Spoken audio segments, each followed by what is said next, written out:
ঠাকুরগাঁও ২ আসনে বিএনপি মনোনীত প্রার্থী ডাক্তার আব্দুস সালামের মনোনয়ন বাতিলের দাবিতে হরিপুর উপজেলার চৌরঙ্গী বাজার এলাকায় মশাল মিছিল ও বিক্ষোভ করেছে বিএনপির তৃণমূল নেতৃবৃন্দ ও অঙ্গ সংগঠনের নেতাকর্মীরা।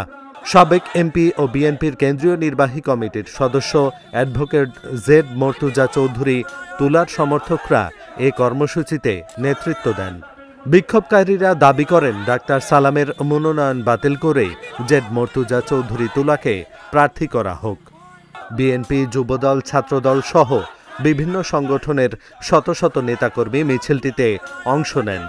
মিছিলটি দামল বাজার ঘুরে চৌরঙ্গী বাজারে এসে শেষ হয় এবং স্লোগানে মুখর হয়ে ওঠে পুরো এলাকা।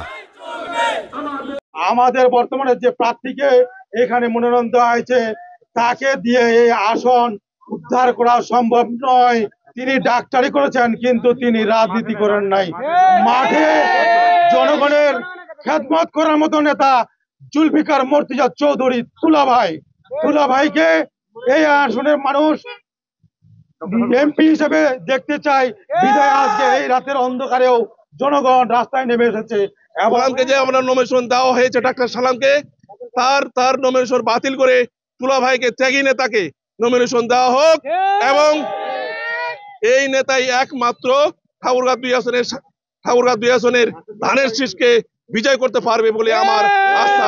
আপনারা এই ব্যাপারটি বিবেচনা না করে তুলা ভাইকে নমিনেশন না দেন তাহলে আমাদের আন্দোলন এবং বিক্ষোভ চলমান থাকবে। আমি আমাদের দেশ নায়ক তারেক রহমান ভারপ্রাপ্ত চেয়ারম্যান এবং আমাদের মহাসচিব মির্জা ফখরুল আলমগীর স্যারকে বিশেষভাবে অনুরোধ করব, আপনি ডাক্তার মোহাম্মদ আব্দুস সালামের মনোনয়ন বাতিল করে দেন। আপনারা বাতিল করে দেন। এই ঠাকুরগাঁও ২ আসন জানিয়ে দিয়েছে ডাক্তার আব্দুস সালামকে তারা গ্রহণ করবে না। তাদের মনোনয়ন বাতিল চাই। ডাক্তার আব্দুস সালামের মনোনয়ন দিতে হবে বিএনপির কেন্দ্রীয় নির্বাহী কমিটির সদস্য, ঢাকা কলেজের সাবেক ভিপি, ঠাকুরগাঁও ২ আসনের সাবেক সংসদ সদস্য অ্যাডভোকেট জেড মর্তুজা চৌধুরী তুলা ভাইকে। এবং তুলা ভাইকে যদি মনোনয়ন দেন শতভাগ নিশ্চিত বিএনপির ধানের শীষ প্রতীক বিজয় হবে। স্বল্প সময়ের মধ্যে ডাক্তার আব্দুল সালামের মনোনয়ন বাতিল করে আমাদের জেড মর্তুজা চৌধুরী তুলা ভাইকে মনোনয়ন ঘোষণা করেন। ডক্টর সালামকে নমিনেশন দেওয়া হয়েছে, তিনি কখনোই রাজনীতির জন্য যোগ্য কোনো ব্যক্তি না। জামাতের যে প্রার্থী আমাদের ঠাকুরগাঁও ২ আসনে, যে জামাতের সাথে প্রার্থীর সাথে কম্পেয়ার করলে ডক্টর সালাম কখনোই তিনি কাছাকাছিও তিনি ফলাফল নিয়ে আসতে পারবেন না। নাদিদীর্ঘ রাজনৈতিক কোনো ইতিহাস নেই, অথচ তুলা ভাইয়ের দীর্ঘ একটা রাজনৈতিক ইতিহাস আছে। ডক্টর সালাম তিনি কি করেছেন, টাকা দিয়ে মনোনয়ন হয়তো বাণিজ্য করে মনোনয়ন নিয়েছেন, কিন্তু জনগণের মাঝে তিনি বিচরণ করতে পারেন নাই, জনগণের মনে তিনি অবস্থান করতে পারেন নাই এবং পারবেনও না আগামী নির্বাচন পর্যন্ত। সাধারণ মানুষ চাই জেড মর্তুজা চৌধুরী তুলা ভাইকে। সাধারণ মানুষের ঠাকুরগাঁও ২ এর প্রত্যেকটি কোনায় কোনায় জেড মর্তুজা চৌধুরী তুলা ভাইয়ের পদচারণা আছে।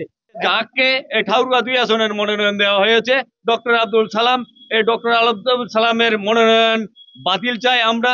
বাতিল করে পুনরায় বিবেচনা করে জেড মর্তুজা চৌধুরী তুলা ভাই, যার পদচারণা প্রত্যেকটি ওয়ার্ড ইউনিয়ন থেকে শুরু করে প্রত্যেকটি গ্রাম অঞ্চলে ছিল তুলা ভাই এবং বিভিন্ন উন্নয়নের কাজ করেছে। যদি ঠাকুরগাঁও ২ আসনে কোনো ব্যক্তি উন্নয়ন করে থাকে তাহলে সেটি তুলা ভাইয়ের উন্নয়ন।